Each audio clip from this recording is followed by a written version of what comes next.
Hello बच्चों, welcome to Z academy. और जैसे कि आप लोगों से वादा किया था, एक बहुत ही शानदार बैच हम लोग आपके लिए लेके आए हैं, जो कि स्पेसिफिकली क्लास 9th एंट्रेंस के लिए डिजाइन किया गया है। उसी के लिए बहुत सारी स्ट्रैटेजीज बनाई गई हैं। जैसे कि मैंने आपको बताया था कि ये हमारी बहुत ही जबरदस्त फैकल्टीज हैं, जो आपको इंडिविजुअली सब्जेक्ट वाइज पढ़ाएंगे और अच्छे से आपको बताएंगे कि किस चैप्टर पे आपको ज्यादा स्ट्रेस देना है, किस चैप्टर को आपको बहुत अच्छे से कवर करना है, और उसकी जो बारीक बारीक चीजें जो छूट जाती हैं, जो बच्चे उस पर नजर नहीं रख पाते हैं बेटा, वो सारे के सारे एक एक्सपर्ट फैकल्टी जो है बहुत जरूरी है, जो आपको बताए हर एक चीज के बारे में। ठीक है, मेरा नाम है शारिक और मैं आज आपको केमिस्ट्री पढ़ाने वाला हूं बेटा। केमिस्ट्री की शुरुआत हम लोग आज करने वाले हैं इसके अंदर। ठीक है, और आज जो हम लोग चैप्टर पढ़ेंगे बेटा, उसके बारे में डिस्कस करेंगे डिटेल में। लेकिन पहले मैं आपको बता दूं कि कल कल मतलब यस्टरडे आप लोगों की मुलाकात हुई थी हमारे बहुत ही शानदार फैकल्टी, ठीक है, बहुत ही जबरदस्त फैकल्टी जैद अनवर सर से। ठीक है, जैद अनवर सर ने कल आपको बेटा मैथ्स कराया था, और मैथ्स के अंदर जो टॉपिक डिस्कस किया था वो था एक्सपोनेंट्स एंड पावर्स।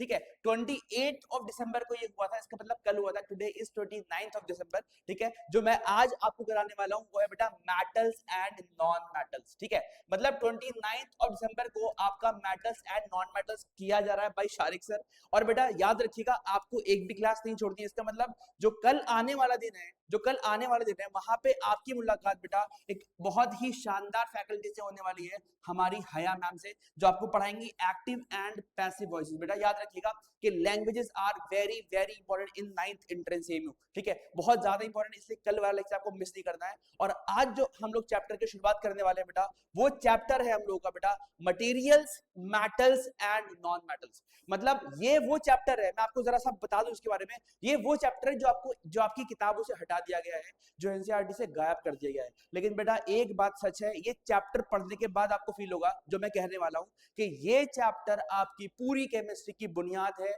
यही आपकी फाउंडेशन है केमिस्ट्री की। यही पढ़ने के बाद आपको समझ में आएगा कि केमिस्ट्री काम कैसे करती है, कैसे रिएक्शंस होते हैं, मेटल्स क्या होते हैं, नॉन मेटल्स क्या होते हैं, मटेरियल्स क्या होते हैं, मेटलॉइड्स क्या होते हैं। सब चीजें आपको जब ही पता चलेगी जब आप मेरे साथ ईमानदारी से मेहनत करेंगे इस चैप्टर के अंदर, जिसका नाम है मेटल्स एंड नॉन मेटल्स। ठीक है, तो शारिक सर आज आपको केमिस्ट्री पढ़ाने वाले हैं जबरदस्त तरीके से, और बिल्कुल प्रैक्टिकली मैं आपको पढ़ाऊंगा। जो मतलब आपको पढ़ाया जाएगा वही आपको फील होगा कि हाँ, अब मुझे एंट्रेंस में ये आ गया, अब मैं टिक करके आऊंगा। ठीक है, तो बेटा स्ट्रैटेजी ये है कि इस चैप्टर को पढ़ाने के लिए मुझे ये चैप्टर दो पार्ट्स में डिवाइड करना पड़ेगा। ठीक है, तो अगर मैं बात करूं इस चैप्टर की, तो ये दो पार्ट्स में डिवाइड होगा। एक है आपका पार्ट नंबर 1, जिसके अंदर मैं आपको पढ़ाऊंगा बेटा मेटल्स और नॉन मेटल्स की physical properties, non metal physical properties of metals and non metals. ठीक है, पहले पार्ट में हम लोग फिजिकल प्रॉपर्टीज को कवर करने वाले हैं, और बेटा जो आपका सेकंड पार्ट है उसके अंदर हम लोग केमिकल प्रॉपर्टीज को कवर करेंगे। ठीक है, केमिकल प्रॉपर्टीज को कवर करेंगे बेटा बहुत ही अच्छे से। हर एक बात पे आपको ध्यान देना होगा, क्योंकि याद रखिए ये आपके स्कूल में नहीं पढ़ाया गया है, तो बहुत सारी बातें मुझे आपको बतानी पड़ेंगी बेसिक से। और बहुत सारी बातें ऐसी हैं जो अगर आप पुरानी एनसीईआरटी या पुरानी बुक्स ले भी ले, तो वो आपको बुक्स में नहीं मिलने वाली बातें। ठीक है, यही काम होता है टीचर का कि वो सारी की सारी चीजें आपके लिए खोज के बहुत रिसर्च करके लेके आता है, ताकि आपको एंट्रेंस वाले दिन कोई भी परेशानी ना हो और आप अपना 100% दे पाए। ठीक है, तो केमिस्ट्री के इस शानदार चैप्टर के साथ, जिसका नाम है मेटल्स एंड नॉन मेटल्स, जिसकी शुरुआत मैं आज कर रहा हूं, और उसका पार्ट 1 मतलब physical properties of metals and non metals आज हम लोग पढ़ने वाले हैं।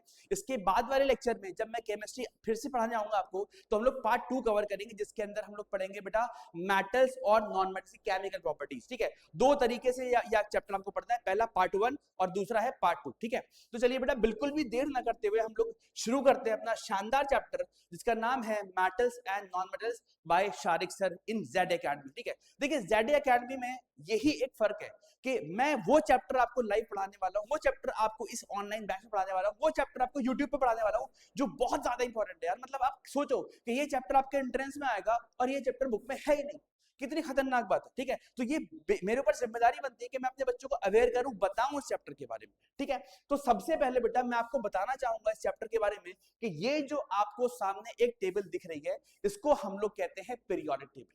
ठीक है, ये है आपके पीरियोडिक टेबल, और इसके अंदर अगर आप काउंट करोगे, अगर आप देख पाओगे, तो ये जो सारे के सारे बॉक्सेस हैं, इस हर बॉक्स में एक एलिमेंट है, इस हर एक बॉक्स में एक एलिमेंट है बेटा। ठीक है, एक एलिमेंट हर एक बॉक्स के अंदर मौजूद है। और अगर कोई आपसे पूछ ले कि केमिस्ट्री में अभी तक कितने एलिमेंट्स नोन है, तो आप लोग बहुत आसानी के साथ जवाब दीजिएगा 118।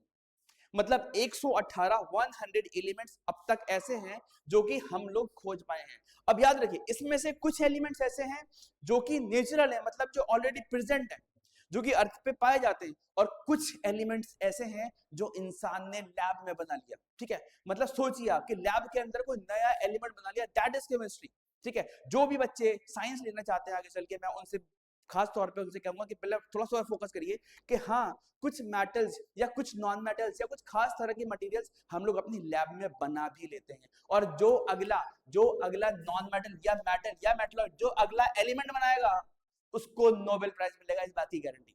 ठीक है, क्योंकि हमारे पास सिर्फ और सिर्फ 118 है, और 119वां एलिमेंट जिसने भी बना दिया उसको मिलेगा नोबेल प्राइज। नोबेल प्राइज क्या होता है उसके बारे में हम लोग आगे बात करेंगे। ठीक है, तो बेटा ये जो आपकी एक टेबल दिख रही है आपको, इसको मैंने 3 पार्ट्स में बांट दिया है।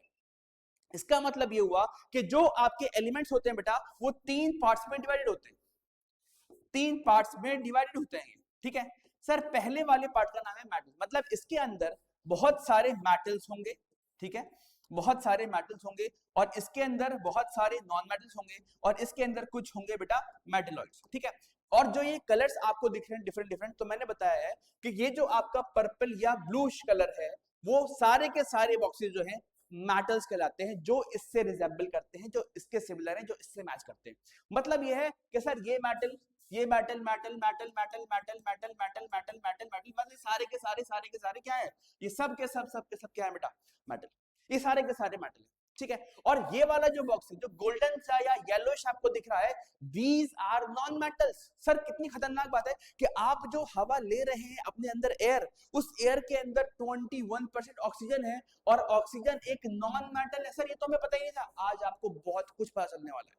ठीक है, और आपको ये पता है कि एयर के अंदर 78% नाइट्रोजन है, और nitrogen is also a non metal. भाई ये क्या हो रहा है, ये क्या हो रहा है भाई, यही तो केमिस्ट्री है। और बेटा याद रखिए, कार्बन डाइऑक्साइड जिससे सब लोग परेशान है, ठीक, ग्लोबल वार्मिंग हो रही है, तो कार्बन भी एक नॉन मेटल होता है, और जब ये ऑक्सीजन के साथ मिलता है तो बनाता है कार्बन डाइऑक्साइड, मतलब ये भी नॉन मेटल से मिलकर बना हुआ है। बात समझ में आ रही है? तो ये है हमारी पीरियोडिक टेबल, जिसके अंदर मैंने आपको बताया कि these are metals and these are non metals, और ये जो स्पेसिफिक चीजें हैं बीच में, ये देखिए इधर ध्यान से, ये जो है ये सारे के सारे क्या हो सकते हैं सर, जो मेटल और नॉन मेटल के बीच का हो, जो मेटल और नॉन मेटल के बीच का हो, उसको हम लोग कहते हैं मेटलॉइड, उसको हम लोग कहते हैं मेटलॉइड। क्या बात समझ में आ रही है मेरे प्यारे बच्चों? बोलो बोलो बोलो बोलो भाई बोलो। ठीक है, हर एक बच्चा कमेंट करे, हर एक बच्चा जिसकी बात समझ में आ रही है, जिसकी समझ में ना आ रही है वो भी भाई, ठीक है, आपको बताना होगा कि आपको समझ में आ रहा है और मुझे अपनी वीडियोस में क्या इंप्रूव करने की जरूरत है। ठीक है, तो यहाँ पे आपने देख लिया कि सर हमारे इस कलर वाले तो हैं मेटल्स, इस कलर वाले हैं नॉन मेटल्स, और ये जो बीच में है these are metalloids, these are metalloids, ये आपके लिए मेटलॉइड्स आ गए। ठीक है, तो ये जानकारी बेसिक देना जरूरी था कि भाई हमारे पास जो 118 एलिमेंट्स हैं, उसमें से 90-95 के आसपास जो है वो नेचुरल मेटल्स हैं, नेचुरल एलिमेंट्स हैं। ठीक है, क्योंकि मेटल्स 3 कैटेगरी में डिवाइडेड है, सबका नाम नहीं लूंगा। तो और इसके अलावा जो है हमारे पास वो है बेटा जो मैन मेड है, जो इंसान ने लैब में बनाए हैं। ठीक है, चलिए तो शुरुआत करते हैं हम लोग फिजिकल प्रॉपर्टी के साथ। फिजिकल प्रॉपर्टी का मतलब ये होता है कि अगर आप किसी को महसूस कर सकते हैं, अगर आप किसी को देख के बता सकते हैं, अगर आप किसी को टच कर सकते हैं, these are comes in physical properties। ठीक है, तो अब ऐसी चीजों की बात करेंगे बेटा कि जिनको आप महसूस कर सकते हैं, जिनको आप लोग छू सकते हैं, जिनको आप लोग देख सकते हैं। ठीक है, फिजिकल प्रॉपर्टीज की बात कर रहा हूं। ठीक है, 1 to 1 चलेंगे, कोई घबराने की परेशानी की बात नहीं है। ठीक है, जो पहला हेडिंग है, और यकीन मानिए अगर आपने ये ईमानदारी से कर लिया तो आपको मजा आने वाला है, और मैं चाह रहा हूं कि हर एक बच्चा कॉपी पेन लेके बैठे, लेट के वीडियोस ना देखे, कभी वो लीन हो रहा है बिस्तर पे, कभी कुछ कर रहा है, ऐसे नहीं देखना, आपको बहुत अटेंटिव होकर देखना है वीडियो। ठीक है, और मैं आपको लाइव प्रूफ दूंगा इस बात का कि किस तरीके से क्वेश्चन फॉर्म होते हैं यूनिवर्सिटी में, किस तरीके से आपके 9th and 10th में क्वेश्चंस आने वाले हैं भाई, अभी बिल्कुल आधे घंटे के अंदर मैं आपको बताने वाला हूं। ठीक है, तो देखिए ये है आपकी सारी की सारी फिजिकल प्रॉपर्टीज। ठीक है, ये सारी की सारी फिजिकल प्रॉपर्टीज हैं, और हम लोग पहले डिस्कस करेंगे फिजिकल प्रॉपर्टीज ऑफ मेटल्स। ठीक है, नॉन मेटल की बात हम लोग बाद में करेंगे, सबसे पहले बात करते हैं फिजिकल प्रॉपर्टीज ऑफ मेटल्स। ठीक है, अब देखिए यहाँ पे क्या है सर, हमने ये सुना था हमने ये सुना था कि साइंस में जो है हमको बहुत सारी चीजों को समझना होता है। मैं आज यहाँ पे आपका एक मिथ को बस्ट करने वाला हूँ। क्या सर? यहाँ पे आपको रटना है, रट्टा मारना है। देखिए कुछ चीजें होती हैं जो आपको याद ही करनी पड़ती हैं। समझाने की जिम्मेदारी मेरी है, बट कुछ चीजें आपको याद करनी पड़ेगी। जैसे कि यहाँ पे कितनी है फिजिकल प्रॉपर्टीज? सर 9 है। 9 फिजिकल प्रॉपर्टीज है। मेरे हर बच्चे को, जो भी ये बच्चा ये वीडियो दिख रहा है, उस हर एक बच्चे को ये सारी की सारी ऑन टिप्स होनी चाहिए। आपको ये रटी हुई होनी चाहिए कि भाई मुझे पता है कि 9 फिजिकल प्रॉपर्टीज ऑफ मेटल्स क्या होती है। ठीक है, तो ये देखिए पहली है malleability, ductility, sonority, hardness, lustre, good thermal and electrical conductivity, high melting point, high boiling point and strength. ठीक है, ये सारी की सारी जो चीजें हैं बेटा जो मैंने आपको अभी बताई है, इन्हीं को बोलते हैं फिजिकल प्रॉपर्टीज ऑफ मेटल्स। और एक एक करके अब मैं आपके सारे कंसेप्ट क्लियर करने वाला हूं, क्योंकि डिटेल में मैं आपको समझाऊंगा कि एक इसका हर एक प्रॉपर्टी का मतलब क्या होता है। ठीक है, तो देखिए सबसे पहली जो प्रॉपर्टी है बेटा वो है मेलेबिलिटी। मेलेबिलिटी सुनिएगा डेफिनेशन ध्यान से, क्या कहता है किताब वाला। Malleability is a physical property of metals that defines their ability to be hammered, pressed और rolled into thin sheets without breaking. अगर कोई मेटल, बहुत ही ध्यान से आपको सुनना है, ये मान लीजिए ब्रिक है मेटल की, अगर कोई मेटल उसके ऊपर आपने क्या किया, हथौड़ा मारा, ठीक है, या उसको जोर से दबा दिया, ठीक है, ये थॉर का हथौड़ा आप कह सकते हो, ठीक है, उसको आपने दबा दिया, प्रेस कर दिया, बगैर टूटे अगर ये किसी शीट में कन्वर्ट होता है, अगर ये किसी शीट में कन्वर्ट होता है बिना टूटे, तो बोलेंगे कि इस चीज के ऊपर, जो भी ये चीज है, हालांकि मेटल है, उसके पास एक प्रॉपर्टी है, उसके पास एक खासियत है जिसको बोलते हैं मेलेबिलिटी। क्या हर बच्चे को बात समझ में आई? मतलब अगर किसी चीज को आप कन्वर्ट कर पा रहे हो शीट में, तवे में कन्वर्ट कर, चपटा कर पा रहे हो, तवे के जैसा कर पा रहे हो, शीट का जैसा कर पा रहे हो बेटा, तो मान लीजिए कि उसके पास एक प्रॉपर्टी है, उसको बोलते हैं मेलेबिलिटी। आई होप कि मेरे हर बच्चे को ये बात समझ में आ गई होगी कि किसको बोलते हैं मेलेबिलिटी। ठीक है, क्या मेरी बात समझ पा रहे हैं आप लोग? ठीक है, आगे चलूं, आगे चलूं। क्या एक प्रॉपर्टी क्लियर हो गई बेटा? प्लीज थोड़ा सा कमेंट में आपको, थोड़ा सा कमेंट में आपको लिखना पड़ेगा यस सर और नो सर, ताकि मैं समझ पाऊं कि मेरे बच्चे जो है मेरी आवाज उन तक पहुंच पा रही है नहीं। ठीक है, अगली प्रॉपर्टी को डिस्कस करता हूं बेटा, क्या है? Ductility.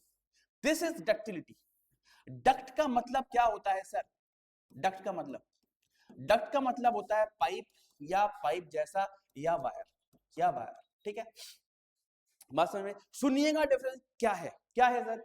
Ductility is a crucial property that describes the ability of material to be stretched, pulled और ड्रॉन इनटू थिन वायर और थ्रेड विदाउट ब्रेकिंग। मतलब ये है कि मान लीजिए फिर से आपके पास कोई चीज है, लेट से मैं इसे मेटल कहता हूं या जो भी ये चीज है, और ये कन्वर्ट हो जाती है एक वायर में, एक तार में, एक पाइप में। ठीक है, या तो वायर में कन्वर्ट हो जाए, या तार में कन्वर्ट हो जाए, या किसी पाइप में कन्वर्ट हो जाए भाई। ठीक है, तो हम ये कहेंगे कि इस मटेरियल के पास, जो भी मटेरियल है, इसके पास जो प्रॉपर्टी है उसका नाम है डक्टिलिटी। इसका मतलब यह है कि कोई भी चीज अगर वायर में कन्वर्ट हो रही है, पाइप में कन्वर्ट हो रही है, उसको बोलते हैं कि डक्टाइल है ये चीज, इसके पास डक्टिलिटी की प्रॉपर्टी है। जैसे होता है ना इंसान है, क्यों है इंसान? क्योंकि उसके पास इंसानियत है। ठीक है, तभी तो वो इंसान है। तो ये मेटल है बेटा, ठीक है, ये मेटल है, और मेटल की फिजिकल प्रॉपर्टी क्या होती है? कि सर डक्टिलिटी। ये डक्टाइल होते हैं क्योंकि इनके पास एक प्रॉपर्टी होती है डक्टिलिटी की। बात समझ में आ रही है? तो अभी मैंने आपको बताया था कि अगर कोई थिन शीट में कन्वर्ट हो जाए तो उसको बोलेंगे मेलेबिलिटी। ठीक है, और अगर कोई वायर में कन्वर्ट हो रहा है, पाइप में कन्वर्ट हो रहा है, तो उसको बोलेंगे डक्टिलिटी। क्या दो फिजिकल प्रॉपर्टीज आपको याद हो गई? याद हो गई बेटा, याद रखिएगा, यही वाली चीजें हैं जो आगे इंट्रेंस में आने वाली है। ठीक है, चलिए अगली प्रॉपर्टी की तरफ बढ़ जाते हैं हम लोग, और अगली प्रॉपर्टी का नाम बेटा सोनोरिटी। सोनोरिटी, ठीक है, सोनोरस।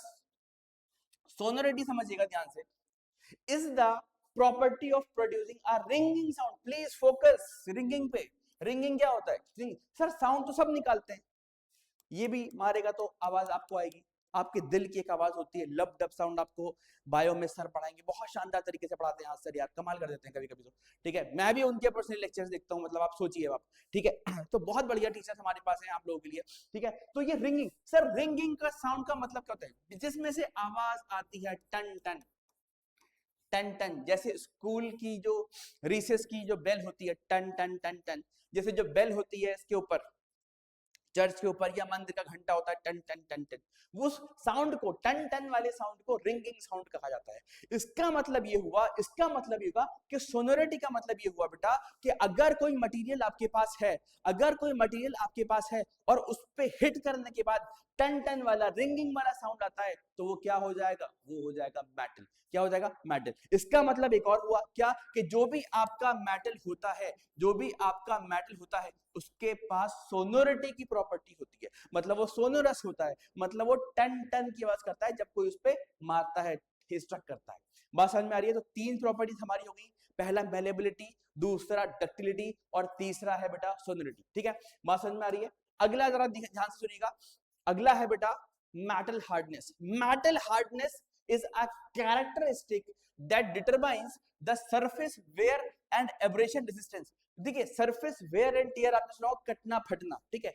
एब्रेशन रेजिस्टेंस का मतलब होता है कि मान लीजिए आपने कोई जीन्स की पैंट पहन रखी है और आप गिर गए, तो जीन्स जो है वो आसानी से फटती नहीं है। इसका मतलब ये है कि जीन्स का जो एब्रेशन रेजिस्टेंस है वो ज्यादा है, जो चीज आसानी से कटे ना, फटे ना, जिसका शेप चेंज ना हो, कोई फर्क ना पड़े, थोड़ा रफ एंड टफ को बोलते हैं बेटा एब्रेसिव रेजिस्टेंस। ठीक है, एब्रेशन के अंदर वो सारी चीज आती है जिसमें आप टूटना फूटना कटना फटना बोलते हैं। ठीक है, तो ये आपके पास जो नई प्रॉपर्टी है, ये मेटल जो है उसकी हार्डनेस। इसका मतलब ये हुआ कि जो भी आपके पास मेटल होते हैं, बेटा वो क्या होते होंगे, भैया वो हार्ड होते होंगे। ठीक है, तो हम धीरे धीरे सारी की सारी प्रॉपर्टीज पढ़ते हुए आ रहे हैं कि हमने अब तक जो है पढ़ लिया कि मैलेबिलिटी क्या होती है, हमने पढ़ लिया डक्टिलिटी क्या होती है, हमने पढ़ लिया सोनोरिटी क्या होती है। ठीक है, टन टन वाली बात। और अब हमने पढ़ लिया कि मेटल्स आर हार्ड, उनके पास हार्डनेस होती है। मेटल्स के पास क्या, सर हम किसकी प्रॉपर्टीज पढ़ रहे हैं? भैया हम मेटल्स की फिजिकल प्रॉपर्टीज पढ़ रहे हैं, मेटल की फिजिकल प्रॉपर्टीज, तो उसी के बारे में बात करेंगे। तो ये मेटल की सारी पहचानें हैं कि आप छू के आप अंदाजा लगा सकते हो, आप सोच सकते हो कि हाँ भाई मेटल जो है वो हार्ड होते हैं। ठीक है, तो एक एक करके हम लोग सारी की सारी प्रॉपर्टीज डिस्कस करते जा रहे हैं। आई होप कि आप कॉपी पेन लेके उसको लिख रहे होंगे। ठीक है, अगली है बेटा लस्टर, मतलब ये होता है चमक। मैं हिंदी में लिखता हूं चमक। ठीक है, ऑल्दो ये हिंदी ऐसी है कि सब लोग पढ़ सकते हैं, इसको हिंदी लिखना नहीं आता तब भी। ठीक है, चमक का मतलब होता है बेटा लस्टर, मतलब ये हुआ कि मेटल्स आर लस्टरस, क्योंकि उनके पास लस्टर होता है, उनके पास शाइन होता है। क्या होता है भैया मेटल्स के पास? शाइन, चमक होती है। Lustre is a property of metals due to which they shine. Sir metal चमकते क्यों है? बेटा ये भी उनकी फिजिकल प्रॉपर्टी के आप देख के पता लगा लो कि जो चीज चमक रही है हो सकता है कि वो मेटल हो। ठीक है, तो उसको बोलते हैं लस्टर या लस्टरस। ठीक है, चमकने को, शाइन करने को। ठीक है, आपने कोई लोहा वाली कोई चीज देखी होगी, उसमें जंग आ रहा होगा, लेकिन बेटा उसको काटिए आप बीच में से, बाहर से जंग इसलिए आ रहा है उसके ऊपर, बाहर से रस्टिंग इसलिए हो गई है क्योंकि उसके ऊपर जो है ऑक्सीजन ने और वाटर ने अटैक कर दिया, रिएक्शन हो गया। बट रिएक्शन अंदर नहीं हुआ ना, तो आपने उसको बीच से काटा, देखा तो चमकदार लोहा निकला आपके पास। ठीक है, तो इसका मतलब ये होगा मेटल जो है चमकते हैं। गोल्ड कितना चमकता है, कॉपर कितना चमकता है। ठीक है, तो मेटल्स ऐसे होते हैं जो आपके अपने अंदर एक चमकने की प्रॉपर्टी रखते हैं, शाइनिंग होती है उनके अंदर। ठीक है, तो बहुत सारी प्रॉपर्टीज हम लोग धीरे धीरे पढ़ते हुए आ रहे हैं, और आई होप के सारी की सारी प्रॉपर्टीज आपको समझ में भी आ रही होंगी। हाई मेल्टिंग पॉइंट, सर ये बड़ी कमाल की बात है, हर बच्चे का मेल्टिंग पॉइंट हाई होना चाहिए, हर बच्चे का। इसका मतलब अगर आप पे कोई टेम्परेचर पड़ जाए तो वो जो है आप उसमें मेल्ट ना हो जाए। आप थोड़ा सा अपने आप को संभालिए, और एंट्रेंस का प्रेशर अगर आप पे कोई पड़ रहा है तो आप उसको संभाल के रखिए, अपनी पर्सनैलिटी को बना के रखिए। क्या है सर इसमें? है high melting point of a substance means that there will be more heat required to melt a particular substance from solid to liquid। अगर आपका कोई मेटल है, वो है सॉलिड, और आपको इसको बनाना है क्या? लिक्विड। ठीक है, तो बेटा इसका आपको मेल्टिंग पॉइंट चेक करना पड़ेगा। मान लीजिए ये हमारे पास मेटल है और ये 1000 डिग्री सेल्सियस पे मेल्ट होता है, उससे पहले ये मेल्ट नहीं होता, तो ये जो 1000 डिग्री सेल्सियस है यही इसका मेल्टिंग पॉइंट है। अब सुनिए, मेटल्स जो हैं वो आसानी से नहीं पिघलते, बहुत हीट देनी पड़ती है। जब ज्यादा हीट देनी पड़ती है तो उसी चीज को बोलते हैं हाई मेल्टिंग पॉइंट। क्लियर हो गई बात? उसी चीज को बोलते हैं हाई मेल्टिंग पॉइंट, मतलब जो मेटल होते हैं वो आसानी से नहीं पिघलते हैं। बी आर मेटल, आपको आसानी से पिघलना नहीं है बेटा। ठीक है, बात समझ में आ रही है? तो ये है हमारे मेल्टिंग तक की कहानी कि हाई मेल्टिंग पॉइंट होता है। अब बात करते हैं स्ट्रेंथ की। क्या आपके अंदर स्ट्रेंथ है? क्या आपके अंदर ताकत है? अगर ताकत है बहुत अच्छा, जेड एकेडमी उसको इंप्रूव करवा देगा। अगर ताकत नहीं है कोई मसला नहीं है, जेड एकेडमी उसको डेवलप कर देगा आपके अंदर, ठीक है। लेकिन आपको 9th एंट्रेंस के लिए स्ट्रेंथ चाहिए, आपको स्ट्रेंथ चाहिए। Strength in metals means how well a metal can resist external pressure और force without losing its original shape, ठीक है। अगर कोई मेटल है, या आप अपने आप से रिलेट कर लो, भाई किसी ने आपके ऊपर प्रेशर डाल दिया कि भाई आपका 9th एंट्रेंस है 4 महीने के बाद, तो क्या करना है आपको? आपको सिर्फ जेड एकेडमी को कॉल करना है, आपकी सारी प्रॉब्लम सॉल्व हो जाएगी। मतलब ये है कि जेड एकेडमी आपका प्रेशर खुद के ऊपर ले लेता है और बेटा आपको एक पाथवे देता है और बोलता है बेटा रन, भागो, ठीक है। और रास्ते में वो थोड़े से ऑब्स्टिकल लगाता है, पेपर्स लेता है आपसे, फिर दूसरा टेस्ट पेपर लेगा और आपको बोलेगा जंप जंप जंप, और आपको ट्रेन करता है वो। और जब वो बड़ा सा जंप लेने वाला टाइम आएगा, जब वो बड़ा सा एंट्रेंस आएगा, तो आप स्मूथली जंप कर जाओगे। और आप अल्टीमेटली जब जंप करोगे, तो जब आप कूदोगे तो कहाँ निकलोगे जाके? बोला एएमयू कैंपस में जाके निकलेंगे, ठीक है। तो एएमयू कैंपस के लिए सबसे आसान रास्ता है बेटा जेड एकेडमी। तो स्ट्रेंथ जो है वो मेटल्स के पास होती है, वो मेटल्स के पास होती है स्ट्रेंथ। और स्ट्रेंथ जो है मेटल को अपने शेप में बनाए रखने में हेल्प करती है। उस पर प्रेशर पड़े, उसे कोई तोड़े फोड़े, उस पर कोई फर्क नहीं पड़ता, बिकॉज मेटल के पास क्या होती है? स्ट्रेंथ। तो एक्सटर्नल फोर्सेस, एक्सटर्नल प्रेशर उसका कुछ बिगाड़ नहीं सकते, ठीक है। बात समझ में आ रही है? तो ये जो है सारी की सारी प्रॉपर्टी जो मैंने आपके साथ अभी डिस्कस करी बेटा, वो सारी की सारी फिजिकल प्रॉपर्टीज ऑफ मेटल्स थी। अब बहुत जरूरी है, प्लीज जाग जाइए अगर आपकी थोड़ी सी देर के लिए भी आपकी टेंशन कम हुई थी। मैं सोच पा रहा हूँ कि आपके शॉर्ट्स बहुत ज्यादा देखते हो, आप रील्स देखते हो, आप तो आपकी अटेंशन स्पैन घट गई है, आप लगातार मेरी बातें नहीं सुन पा रहे हो। बट फिर भी अपने दिमाग को खींच के लाइए प्लीज इस क्लास के अंदर, जल्दी से सुनिए, बहुत जरूरी बात कह रहा हूँ। मैं ये कह रहा हूँ कि एक अकेला मेटल है इस पूरी दुनिया में जो लिक्विड होता है रूम टेम्परेचर पे, उसका नाम है मरकरी। उसका सिंबल प्लीज याद रखिएगा, Hg बोलते हैं उसको Hg बोलते हैं बेटा, ये सिंबल होता है मरकरी का, ठीक है। Point number 1। Point number 2, sir ये जो गैलियम और सीजियम होता है, इनका सिंबल होता है जी, गैलियम का सिंबल है जी, ठीक है। एनसीईआरटी में मिलना ही नहीं आपको ये, ठीक है। प्लीज फोकस भाई, किताबों के अंदर ये चीजें सारी एक जगह नहीं मिलेंगी आपको, मैं आपको प्रोवाइड कर रहा हूँ भाई, बहुत ही शानदार कंटेंट है। आपको बस थोड़ा सा एक्टिव रहना है, नोट्स बनाते रहना है। पहला है गैलियम एंड दूसरा है सीजियम। सीजियम का जो सिंबल है वो CS है, ठीक है। Have low melting points, have low melting points due to which they melt on human palms. क्या कहने भाई, अभी आपको पढ़ाया था मैंने कि मेल्टिंग पॉइंट मेटल्स का हाई होता है, मेल्टिंग पॉइंट मेटल्स का हाई होता है, लेकिन इन दो को छोड़ के, ये दो एक्सेप्शन है बेटा, केमिस्ट्री में एक्सेप्शन बहुत होते हैं। इन दो को छोड़, किसको छोड़ के? सर गैलियम को छोड़ दीजिए और सीजियम को छोड़ दीजिए, इन दोनों को छोड़ के सबके मेल्टिंग पॉइंट हाई है। सर इनका मेल्टिंग पॉइंट कितना होता है? बेटा कम होता है, बहुत कम, इतना कि आप अपने हाथ पे रखोगे तो पिघलना शुरू हो जाएंगे। सर ऐसा कैसे होता है? ऐसा इसलिए होता है कि आपकी बॉडी का जो टेम्परेचर है, जो ह्यूमन बॉडी का टेम्परेचर वो है 37 डिग्री सेल्सियस, वो है 37 डिग्री सेल्सियस। और अगर आप फ़ारेनहाइट में चेक करोगे तो यह आएगा 98.7 फ़ारेनहाइट। 98.7 फ़ारेनहाइट आपके और मेरा बॉडी का नॉर्मल टेम्परेचर है, ठीक है। 37 डिग्री सेल्सियस नॉर्मल टेम्परेचर है, ठीक है। लेकिन अगर कोई पूछेगा गैलियम का, सीजियम का कितना टेम्परेचर है, तो चेक करिएगा कि आपका गैलियम का है 29.7 डिग्री सेल्सियस और भैया सीजियम का है 28.4 डिग्री, मतलब 37 डिग्री से कम है इनका मेल्टिंग पॉइंट। अगर इनका 37 डिग्री से कम है मेल्टिंग पॉइंट, तो ये तो मेरे बॉडी के कांटेक्ट में कहीं भी आगे पिघलने लगेंगे। बिल्कुल सही, वही तो कही जा रही है बात कि इन ये दो ऐसे मेटल्स हैं जिनका बेटा लो मेल्टिंग पॉइंट होता है। सर कितना होता है प्लीज याद रखिएगा, पहले का होता है जो गैलियम है 29.7 डिग्री सेल्सियस और जो सीजियम है उसका होता है 28.4 डिग्री सेल्सियस, ठीक है। क्या मेरी बात मेरा हर पढ़ने वाला बच्चा याद रख पाएगा? ठीक है। अच्छा, एक चीज और आती है जो परेशान करती है बच्चों को कि रूम टेम्परेचर क्या होता है। बेटा रूम टेम्परेचर उसी को बोलते हैं जहां आपके एक्सपेरिमेंट्स हो रहे हैं, जो आपकी लैब का टेम्परेचर। तो नॉर्मल टेम्परेचर जो किसी भी रूम का हो सकता है, जो मेंटेन भी किया जाता है, वो होता है बेटा 25 डिग्री सेल्सियस, ठीक है। तो नॉर्मल रूम टेम्परेचर होता है 25 डिग्री सेल्सियस। आई होप के छोटे से इंपॉर्टेंट पॉइंट्स ऑफ मैटर्स आपको समझ में आए होंगे, ठीक है। ये बहुत अच्छे से आपको नोट करना है, बहुत अच्छे तरीके से आपको नोट्स बनाने हैं, आपको हार नहीं माननी है भाई, लगे रहिए, मैं आपको रिजल्ट दूंगा भाई, ठीक है। अगला देखिएगा जरा ध्यान से, ये अभी वही टॉपिक चल रहा है इंपॉर्टेंट पॉइंट्स ऑफ मेटल्स वाला।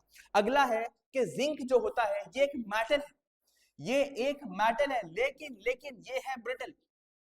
मेटल होने के बाद ब्रिटल, मतलब जैसे किट कैट, ऐसे आपने बीच में तोड़ा टूट गया, ठीक है। इसे अगर आप हैमर से मारोगे तो ये शीट में कन्वर्ट नहीं होगा, ये शीट में कन्वर्ट नहीं होगा। इसका मतलब ये हुआ कि सर ये क्या है, ये ब्रिटल है। बेटा ये एक्सेप्शन है, ये बहुत इंपॉर्टेंट पॉइंट्स हैं जो भी मैं आपको लिखवा रहा हूं कि zinc is a metal but it is brittle, ठीक है। Zinc is brittle but it is a metal. Metal होने के बाद भी क्या है, ये बंदा टूट जाता है, ठीक है। चलिए अब अगली बात करते हैं कि sodium, potassium and lithium, please focus, किताबों से थोड़ा ऊपर बात करेंगे, नॉर्मल बुक से थोड़ा ऊपर बात करेंगे, क्योंकि हमारा इंटरेस्ट भी बहुत ऊपर की चीज है, ठीक है। कह रहे हैं कि सोडियम, पोटेशियम एंड लिथियम, ये तीन metals, sodium, potassium and lithium, which can be cut with a knife. ये तीनों मेटल ऐसे हैं जो आपकी छुरी से, जो आपके घर के पास जो चाकू है, जो आपके किचन में चाकू रखा हुआ है, उससे कट सकते हैं। मतलब दीज आर सॉफ्ट मेटल्स। बेटा please please focus, these are soft metals, ठीक है। सॉफ्ट मेटल्स में इन तीनों का ही नाम आएगा, ठीक है। मरकरी में सॉफ्ट मेटल का नाम नहीं आएगा सर, उसे तो वो लिक्विड में आएगा बेटा, वो लिक्विड में आएगा, ठीक है। प्लीज फोकस रखिए इस बात पे, सुनिए जो मैं कह रहा हूं कि फोकस आपको इस बात पर रखना कि मैं कब क्या कह रहा हूं। मैं ये कह रहा हूं कि ये जो आपका सोडियम, पोटेशियम, लिथियम है, इनका ताल्लुक जो है वो सॉफ्ट चीज के साथ है। कट विद नाइफ, ये वाला वर्ड इनके साथ आएगा, ठीक है। मरकरी के साथ आएगा, लिक्विड है रूम टेम्परेचर पे, ठीक है। और गैलियम, सीजियम जो है वो लो मेल्टिंग पॉइंट के लिए उसका आंसर करेक्ट होगा, ठीक है। लो मेल्टिंग पॉइंट की कहीं बात आएगी मेटल की तो आप गैलियम और सीजियम का नाम लिख के आएंगे। लिक्विड की बात आएगी तो आप जो है मरकरी लिख के आएंगे। अगर कोई पूछे सॉफ्ट मेटल कौन से, तो आप सोडियम, पोटेशियम और लिथियम लिख के आएंगे। प्लीज फोकस रखिए, अगला पॉइंट आपका दिमाग हिला देगा, अगला पॉइंट आपका दिमाग हिला देगा। क्या पॉइंट अगला? Gold is the most malleable metal. Gold is the most malleable metal while platinum is most ductile metal. Sir ये क्या कह रहे हो आप? सर बेटा जो सच है वो कह रहा हूं मैं, लेकिन लेकिन लेकिन लेकिन सुनना, लेकिन एनसीईआरटी ये कहती है, एनसीईआरटी ये कहती है कि गोल्ड इज मोस्ट डक्टाइल, तो आंसर शुड बी गोल्ड, ठीक है। अगर क्वेश्चन ये आता है कि बताइए इनमें से, ऑप्शन 4 होंगे ए बी सी डी, इनमें से सबसे ज्यादा डक्टाइल मेटल कौन सा है, तो आपको टिक क्या करना है डक्टाइल पे? सर हमको गोल्ड टिक करके आना है, क्योंकि हमारी एनसीईआरटी किताब ये कहती है, ठीक है। सर फैक्ट क्या है? फैक्ट वो है जो बड़े बड़े ओलंपियाड्स में क्वेश्चन आ चुका है, जो हम लोग पढ़ाते हैं। क्या फैक्ट है कि sir gold is most malleable, लेकिन डक्टाइल की बात करेंगे तो वो प्लेटिनम है। अगर डक्टाइल की बात करेंगे बेटा तो वो हमारा है प्लेटिनम मेटल। क्या बात समझ में आ रही है? सारी कंफ्यूजन दूर कर दूंगा, सब कुछ सारे कंसेप्ट खोल के आपको पढ़ाऊंगा बेटा, पूरी ईमानदारी से आपको साथ देना होगा बेटा, ठीक है। इसके अलावा silver is the best conductor of electricity and heat, ये वेरी वेरी इंपॉर्टेंट पॉइंट है। जितने भी पॉइंट लिखा रहा हूं सारे इंपॉर्टेंट है। इसकी हेडिंग ये थी कि मेटल्स के important point, silver is the best conductor of electricity and heat. क्या यहां तक मेरे प्यारे प्यारे बच्चों को समझ में आया? प्लीज कमेंट करिए, क्या यहां तक मेरे प्यारे प्यारे बच्चों को समझ में आया? क्या आप लोगों ने अपनी कॉपी के अंदर ये सारी की सारी बातें अच्छे से नोट कर ली हैं? चलिए चलिए बहुत बढ़िया। अगर ऐसा हो गया है, अगर ऐसा हो गया है तो चलिए बेटा थोड़ा सा आगे चलते हैं, थोड़ा सा आगे चलते हैं। सर ये क्या है, सर ये क्या है? ये है आपका एंट्रेंस पेपर का क्वेश्चन। सर एएमयू में 2014 में ये क्वेश्चन आया। सारे बच्चे फोकस करेंगे, सारे बच्चे फोकस करेंगे, जो पढ़ाया है वही आएगा, जो पढ़ाया है पूरी कोशिश रहेगी बेटा वही आ रहा है कई साल से, जो आपको क्लास में जेडे एकेडमी के टीचर्स पढ़ाते हैं। बहुत बड़ी बात बोल रहा हूं बट इट इज ट्रू, ठीक है। ये सच बात है कि जो पढ़ाया वही आएगा, और जो आगे एंट्रेंस में आने वाला है वो आपकी कॉपी के अंदर लिखवाएंगे, ठीक है। वो क्वेश्चन जो आने वाले हैं वो क्लास में बैठ के आपको सॉल्व करवाएंगे, ठीक है। ऐसी कोई हल की बात नहीं है, ऐसी कोई फॉल्स प्रोमिसेस नहीं है जो हम लोग पूरे नहीं कर सकते हैं। बहुत जबरदस्त प्लानिंग की है, बहुत जबरदस्त स्ट्रैटेजी बनाई है कि किसी भी तरीके से हमारे पास जो बच्चा आ रहा है भरोसा करके 9th एंट्रेंस उसका क्लियर होना ही चाहिए, अगर वो मेहनत करने को हमारे साथ तैयार है तो प्लीज, ठीक है। तो चलिए ये एएमयू में क्वेश्चन आया है बेटा 2014 में, और क्वेश्चन क्या है जरा वो सुनिएगा। क्या है? Which of the following is soft metal? Come on यार, कम ऑन यार, कम ऑन, ठीक है। कौन सा कौन सा कौन सा भाई सॉफ्ट मेटल इसमें से कौन सा है? सॉफ्ट मेटल इसमें से कौन सा है? कमेंट बॉक्स में आपका आंसर चाहिए। सर ये तो हमने पढ़ाया नहीं भाई, ये मत बोलना, रुक जाओ पहले। सॉफ्ट मेटल इसमें से कौन सा है? क्या आपने कभी सॉफ्ट मेटल देखा है? यहां पे एक चीज लिखी हुई है sodium, potassium and lithium, come on, sodium, potassium and lithium which can be cut with a knife. इसका मतलब मैंने अभी बताया था कि इनका रिलेशन सॉफ्टनेस के साथ है। और क्वेश्चन क्या आ गया, क्वेश्चन ये आ गया कि क्या था, सोडियम, पोटेशियम और लिथियम, सोडियम, पोटेशियम और लिथियम। क्वेश्चन क्या आया, which of the following is soft metal. Sir तो सॉफ्ट मेटल तो तीन है, सोडियम, पोटेशियम और लिथियम। क्या दिख रहा है आपको, सोडियम, पोटेशियम और लिथियम? हाँ जी दिख रहा है, दिखने लगा आपको भी, बिल्कुल सही। ऑप्शन ए है पोटेशियम। कम ऑन यार, कितना आसान है यार, कितना आसान है। ठीक है, ये हो गया आपका आंसर ए। जिंक नहीं होगा, ठीक है, मैग्नीशियम नहीं होगा, एल्यूमिनियम नहीं होगा। आया हुआ क्वेश्चन है, ये क्वेश्चन रिपीट भी हुए हैं कई बार, ये क्वेश्चन कई बार रिपीट भी हुए बेटा, और फिर से रिपीट होंगे। ठीक है, सुनना ध्यान से, सुनना ध्यान से। अगला क्वेश्चन, अगला क्वेश्चन, ठीक है। The most ductile metal is, sir हमने तो प्लेटिनम पढ़ा है और प्लेटिनम तो इस ऑप्शन में नहीं है। कम ऑन यार, अगर आपने जेड अकेडमी पढ़ा है तो आपकी सारी बातें क्लियर होनी चाहिए। ठीक है, क्या है क्वेश्चन, क्वेश्चन आया है बेटा, 2 बार देखिए रिपीट हुआ है, और ये और आगे भी रिपीट हुआ होगा, ऐसी बात नहीं है, ये आगे भी रिपीट हुआ है। ठीक है, एएमयू में 2014 में और एएमयू में 2017 में ये क्वेश्चन आया हुआ है। सर क्या क्वेश्चन है, जिसपे विवाद है, जिसपे लड़ाई है, the most ductile metal is. NCERT की किताब कुछ और कहती है, दूसरी स्टैंडर्ड बुक्स कुछ और कहती हैं। तो बेटा मैंने क्या कहा था कि जब भी आपका डक्टाइल का सवाल आएगा, मोस्ट डक्टाइल पूछा जाएगा, तो अगर आप एएमयू के अलावा कोई एंट्रेंस दे रहे हैं तो आपका आंसर होना चाहिए प्लैटिनम। लेकिन एनसीईआरटी की वर्डिंग है कि most ductile metal is gold, तो आंसर क्या हो जाएगा, गोल्ड। ठीक है, बात समझ में आ रही है? आई होप कि मेरे सारे बच्चों को कोई भी बात ऐसी नहीं होगी जो समझ में ना आ रही है। आयरन जो है वो बिल्कुल नहीं होगा, डक्टाइल होता है बट मोस्ट नहीं, डक्टाइल होता है मगर सबसे ज्यादा नहीं होता। ठीक है, दूसरा वाला है कॉपर। सर डक्टाइल तो होता है, क्योंकि ये भाई जाहिर सी बात है ये मेटल है तो डक्टाइल तो होगा, लेकिन ये ज्यादा नहीं होगा। पूछ रहा है मोस्ट कौन सा है, तो मोस्ट में आंसर हो जाएगा कॉपर बेटा। ठीक है, ना जिंक है आंसर, ना कॉपर है, ना आयरन है, आंसर इज गोल्ड, और ये आपकी कॉपी के अंदर लिखा हुआ है। और अगर आपने जेड अकेडमी में एडमिशन लिया होता तो मैं ये क्वेश्चन आपको 50 बार लिख के देता। ठीक है, ताकि आप इतना अच्छे से प्रैक्टिस कर लो कि जब आपका एंट्रेंस टेस्ट आए, जब आपका एंट्रेंस वाला दिन आए, तो आपको लगे ही ना टेंशन, ना एंजाइटी, ना कुछ। आप आराम से जाओ, 10 बजे बैठो, 12 बजे पेपर हंसते हुए निकल के आओ कि भाई आराम से मस्त अपना पेपर हुआ है। ठीक है, वो कॉन्फिडेंस डेवलप करने का काम हमारा है। ठीक है, और वहां से यहाँ तक आने का काम, जुड़ने का काम आपका है। प्लीज कनेक्ट हो जाइए। ठीक है, सही टाइम पे कनेक्ट होना बहुत जरूरी है बेटा। ठीक है, अगला जो है क्वेश्चन बेटा, अगला क्वेश्चन यार ये भी एएमयू का है। भाई क्या करें, क्या करें भाई, एएमयू का क्वेश्चन लगातार आएगा, जो पढ़ाया है उसमें से आएगा। बस आपको करना क्या है, आपको जेड अकेडमी को लगातार फॉलो करते रहना है। जो टीचर्स आपसे कह रहे हैं बस आपको वो करना है यार। एवरीडे टेस्ट, एवरी डे जो आपको पढ़ाया उसकी जस्ट बाद जो है वो 10 क्वेश्चन का टेस्ट है, जो टीचर ने आपको पढ़ाया। आप 2 क्लास करते हो डेली आके, एक टीचर की फिर 10 क्वेश्चन, दूसरे टीचर की फिर 10 क्वेश्चन, कितने हो गए 20 क्वेश्चन पर डे। ठीक है, उसके बाद फिर वीकली टेस्ट, फिर मंथली टेस्ट। कम ऑन यार, इतनी प्रैक्टिस करोगे तो एएमयू वाले खुद घर से लेने आ जाएंगे कि भाई चलो तुम्हारा एडमिशन हो गया। ठीक है, तो क्वेश्चन पे गौर करते हैं। The metal that can be easily cut with a knife. क्या ये सेंटेंस कहीं दिखा है, क्या ये सेंटेंस कहीं सुना है आपने, क्या ये सेंटेंस कहीं सुना है आपने, the metal that can be easily cut with a knife. ये ऐसा सेंटेंस है जो वर्ड टू वर्ड यहाँ पे लिखा हुआ है। सर क्या लिखा हुआ है, sodium, potassium and lithium which can be cut with a knife. ठीक है, सेम टू सेम सेंटेंस यार, मैं क्या करूं भाई, मैं क्या करूं भाई, सेम टू सेम क्वेश्चन। ऐसे ही क्वेश्चन लाइन बाय लाइन आएंगे। ये सैंपल आपको दिखाया जा रहा है ताकि आप थोड़ा सा समझ जाएं कि किस तरीके से पढ़ाई करनी चाहिए आपको, किस तरीके से आपको स्ट्रेटजी बनानी चाहिए। क्या क्वेश्चन है, metal that can be easily cut with a knife, बताइए कौन सा होगा। सर एक ही है, sodium, potassium, lithium, sodium, potassium, बिल्कुल सही, सोडियम, पोटेशियम, लिथियम। तो पोटेशियम हमारा इस पे आंसर बिल्कुल करेक्ट हो जाएगा। ना गोल्ड है, ना निकल है, ना सिल्वर। ठीक है, क्या हर बच्चे को बात समझ में आ रही है बेटा? इसी तरीके से आपका कॉन्फिडेंस डेवलप होगा, इसी तरीके से आप जो है अच्छे से सारी की सारी बातें जो है याद कर पाएंगे। जब आप एक ही क्वेश्चन को मल्टीपल टाइम्स अपनी शीट में देखोगे और आप टिक करोगे भाई इसका आंसर तो ये। साइंस एक ऐसा पोर्शन है जिसमें आप बहुत तगड़ा स्कोर कर सकते हो भाई। अगर 30 मार्क्स का क्वेश्चन आ रहा है, अगर 25 मार्क्स का क्वेश्चन आ रहा है, तो 30 में से 29, 28 और 25 में से 24 या 23 क्वेश्चन तो आप करके ही आओगे यार।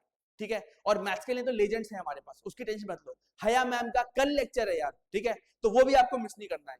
बहुत खतरनाक टीम आपके लिए बना दी है जो हमेशा आपका साथ देने वाली है। अगला क्वेश्चन यार, ये भी एएमयू एंट्रेंस का है 2017 का, ये भी एएमयू एंट्रेंस का। क्या क्वेश्चन है जरा गौर सुनिएगा sir, name the metal which is found in liquid at room temperature.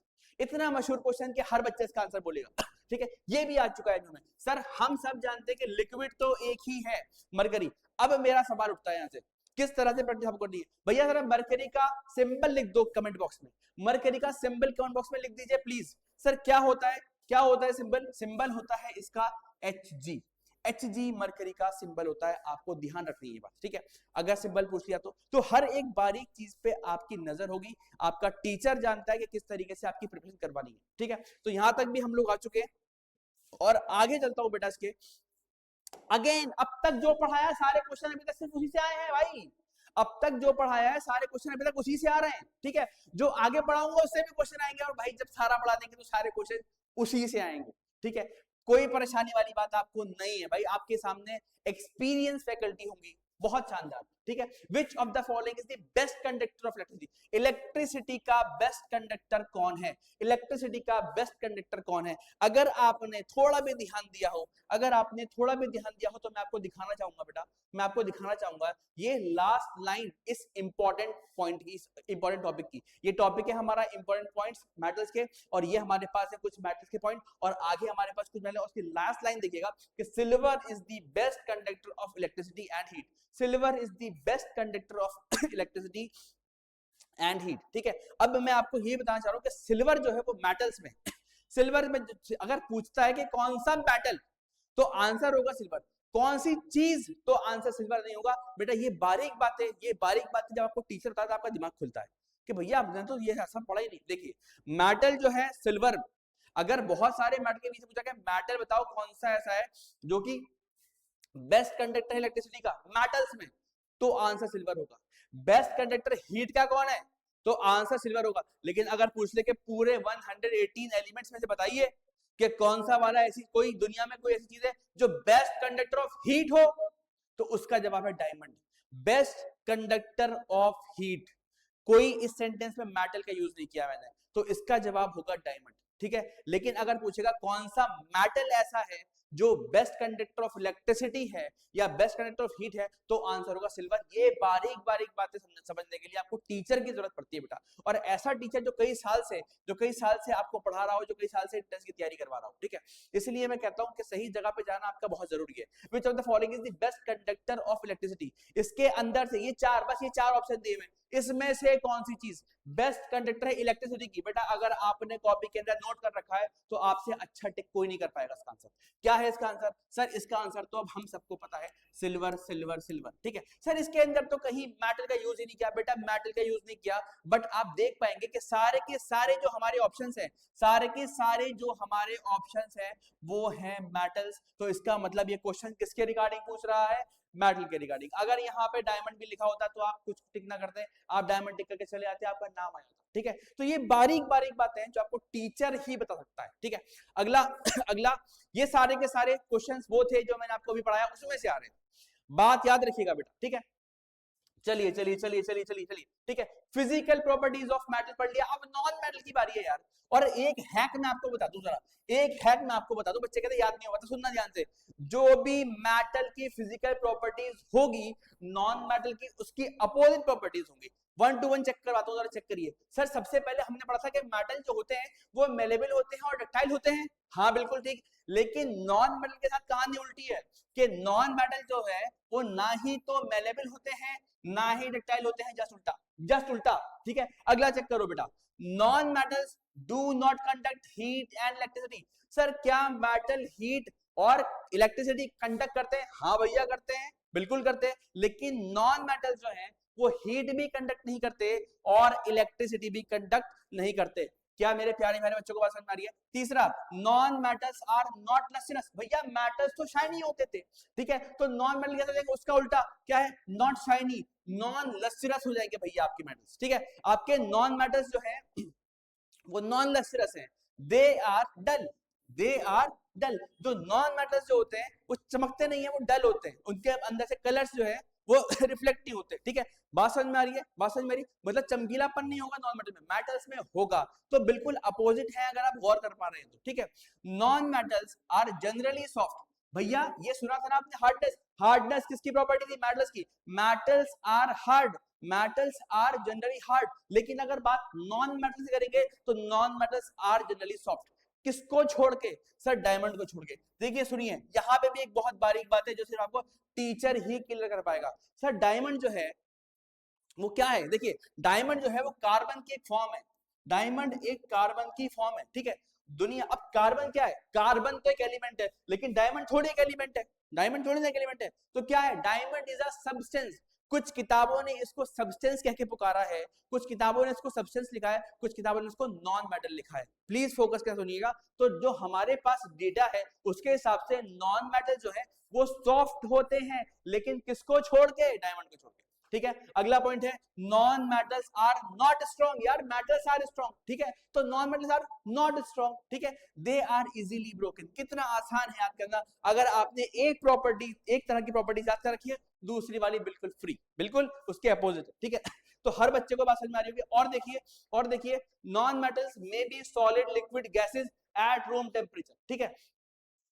जो मेटल्स है वो जनरली सॉलिड है, मेटल्स जो है वो गैसियस फॉर्म में नहीं होते, मेटल्स जो है वो लिक्विड फॉर्म में नहीं होते। एक ही है जो कि मरकरी है, ठीक है, मरकरी लिक्विड है, बाकी कोई गैस नहीं है। तो ये सारे के सारे मेटल जो है वो सॉलिड होते हैं। लेकिन लेकिन लेकिन नॉन मेटल जो है वो सॉलिड भी है, लिक्विड भी है और गैसेस भी है, ठीक है। नॉन मेटल्स हैव, अगली property, non metals have comparatively low melting point. भाई हाई मेल्टिंग पॉइंट किसका होता था? मेटल्स का। तो नॉन मेटल का है लो मेल्टिंग पॉइंट। अगला पॉइंट है non metals have low densities, that is non metals are light substances. Please focus करिएगा कि जो भी आपका नॉन मेटल है उसकी डेंसिटी लो है, मतलब मेटल की हाई है, बिल्कुल अपोजिट, बिल्कुल ठीक है। और नॉन मेटल जो है वो हल्के होते हैं और मेटल जो है वो भारी होते हैं डेंसिटी की वजह से, ठीक है। Non metals are non sonorous, sonority याद करिए, जिसके अंदर टन टन की आवाज आती थी। सर मेटल तो सोनोरस थे, लेकिन non metals non sonorous, they do not produce sound, ये साउंड प्रोड्यूस नहीं करते जब इन पे कोई हिट करता है। Non metals have many different colours, non metal के पास बहुत सारे कलर्स होते हैं और मेटल के पास बस ग्रेइश होते हैं, कलर्स, ज्यादा कलर्स नहीं होते। ये जो गोल्ड है और कॉपर है बस इनको छोड़ के और कोई अच्छा कलर नहीं होता, ज्यादातर डार्क कलर के होते हैं बेचारे, बॉयज की तरह से होते हैं, बॉयज भी ज्यादा कलरफुल नहीं होते, ठीक है। वो ब्लैक पहन लेगा, ब्लू पहन लेगा, बस इतने रहेगा। तो मेटल जैसे ग्रेइश होते हैं ज्यादातर, ठीक है। तो ये सारी की सारी प्रॉपर्टीज अपोजिट आप चेक कर पाए। Important points of non metals, please focus के साथ सुनिएगा कि ये इंपॉर्टेंट पॉइंट्स नॉन मेटल्स के। पहला क्या है? Diamond is the hardest natural occurring substance. कुदरत ने जो बनाया है सबसे हार्ड चीज वो डायमंड को बनाया है, और diamond is the best conductor of heat. हर मेरा बच्चा ये बात याद रखेगा कि डायमंड जो है बेस्ट कंडक्टर हीट का, और नेचर में सबसे ज्यादा, नेचर में इससे खतरनाक चीजें हमने लैब में बना ली, लेकिन जो कुदरत ने बनाया, जो मदर अर्थ ने बनाया, जो ऊपर वाले ने बनाया, डायमंड को हार्डेस्ट बनाया है, ठीक है। Graphite and iodine, sir metal जो है मेटल जो है बस वही चमकते हैं, लेकिन ऐसे नॉन मेटल जो चमकते हैं उनके नाम बताइए। सर वो है ग्रेफाइट और आयोडीन। ग्रेफाइट आयोडीन लश्चरस होते हैं, चमकीले होते हैं, शाइनी होते हैं, ठीक है। Graphite is the good conductor of electricity. Sir graphite तो एक नॉन मेटल है, आपने भी बताया, हाँ ग्रेफाइट एक नॉन मेटल है, लेकिन वो चमकता भी है और उसके अंदर से इलेक्ट्रिसिटी पास भी हो जाती है। ऐसे ही लाइंस पे तो क्वेश्चन आता है, ऐसे ही पॉइंट्स पे तो क्वेश्चन आता है बेटा, ठीक है। अगला क्वेश्चन है कि सर ऐसे नॉन मेटल का नाम बताइए जो लिक्विड होता है। ऐसा मेटल जो लिक्विड है मरकरी, ऐसा नॉन मेटल जो लिक्विड है वो है आपका ब्रोमीन। ब्रोमीन एक ऐसा नॉन मेटल है, एक ऐसा नॉन मेटल है जो लिक्विड होता है रूम टेम्परेचर पे, ठीक है। तो क्या सारी बातें समझ में आ रही हैं आपको? क्या सारी बातें आपको समझ में आ रही हैं? यूजेस ऑफ मेटल्स, सर क्या इस्तेमाल करते हैं? सर सबसे पहली बात यह है कि हम जितने भी खाना बनाने के बर्तन होते हैं सारे के सारे हम लोग बनाते हैं किसके? मेटल्स के। कौन से मेटल उन खाने के बर्तनों के यूज होते हैं? सर ये है आयरन, कॉपर और एल्यूमिनियम, कुकिंग यूटेंसिल्स, ठीक है, बर्तन बनाने के लिए। इसके अलावा जो आपका कॉपर है, कॉपर जो होता है बेटा वो इलेक्ट्रिक वायर्स के अंदर यूज होता है, आपने अपने घरों में भी देखा होगा, इलेक्ट्रिक मोटर के अंदर यूज होता है, ठीक है। और अलग अलग जो हाउस होल्डिंग की जो सामान होता है उसके अंदर वायरिंग मोस्टली कॉपर की होती है, बात याद रखिएगा। अगला पॉइंट देखिए, एल्यूमिनियम क्या होता है? सर आपकी जितने भी एल्यूमिनियम की पैकेजिंग आती है, एल्यूमिनियम रैप आता है, ठीक है, जिसमें आप सैंडविच पैक करते हो, रोटी पराठा सब कुछ पैक करते हो, ठीक है, तो पैकिंग के लिए। इसके अलावा मेडिसिन जो होती है उसकी कवरिंग, जो आपकी अच्छी क्वालिटी की चॉकलेट्स होती है, ठीक है, वो भी। लेकिन एक बड़ी बात, एयरप्लेन भी किसका बनता है? एल्यूमिनियम का। एयरप्लेन भी किसका बनता है बेटा? एल्यूमिनियम का बनता है, ये बात आपको याद रखनी है, ठीक है। अच्छा, लोहे के जो इस्तेमाल है वो कौन नहीं जानता? सर इसकी बहुत चीजें बनती हैं, जैसे कीले बनती हैं, नेल्स, स्क्रूज बनते हैं इसके, ठीक है, नट बोल्ट्स बनते हैं, पाइप बनते हैं, बहुत सारी चीजें।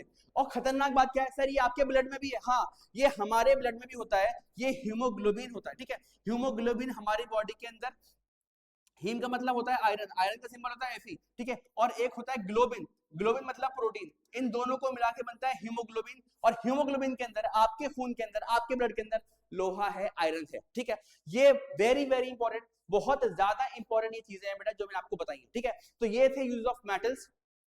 इसके अलावा जिंक जो है एक मेटल है जिसको हम लोग इस्तेमाल करते हैं गैल्वेनाइजेशन के लिए।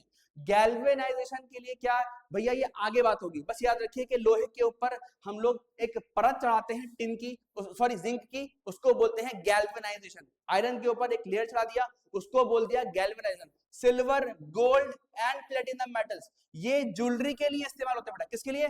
ज्वेलरी के लिए इस्तेमाल होते हैं। प्लीज ये सारे फैक्ट्स है, याद रखिएगा, रिवाइज करके देखिएगा, रिवाइंड कर लीजिएगा वीडियो को अगर आपको समझ में ना आए तो, ठीक है। मरकरी हमारे पास मेटल है जो कि थर्मोमीटर बनाने के काम में आता है। These are the uses of metal जो मैं आपको टॉपिक पढ़ा रहा हूँ, ठीक है। अब याद करिए कि हमारे ब्लड के अंदर क्या है, हमारा ब्लड के अंदर एक रेड पिगमेंट है जो कि है हीमोग्लोबिन। इसी तरह से प्लांट्स के अंदर एक ग्रीन पिगमेंट होता है, नाम होता है क्लोरोफिल। सर क्लोरोफिल ग्रीन क्यों है? क्लोरोफिल ग्रीन है because of Mg, because of magnesium. Magnesium जो है मेटल, वो क्लोरोफिल के अंदर, पत्तियों के अंदर पाया जाता है, जिसकी वजह से सारी पत्तियां कैसी होती है? ग्रीन होती है। ये वेरी वेरी इंपॉर्टेंट पॉइंट है और ये कोई आपको स्कूल में बताने वाला नहीं है, ठीक है।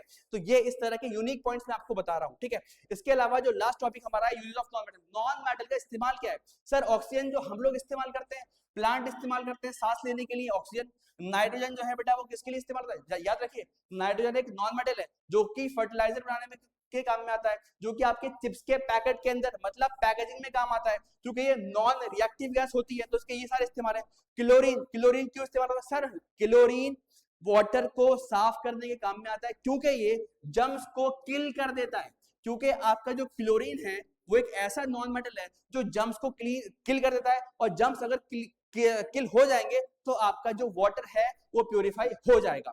अगले पॉइंट देख लीजिए, लास्ट स्लाइड है आज की ये। आयोडीन जो है एक नॉन मेटल है, और अगर हम आयोडीन को एक टिंचर बना लें उसका, तो वो कहलाते हैं आयोडीन टिंचर, ठीक है। आयोडीन को हम लोग अल्कोहल के अंदर थोड़ा सा घोल लेते हैं, उसको बोलते हैं टिंचर आयोडीन। क्या बोलते हैं? Tincture iodine.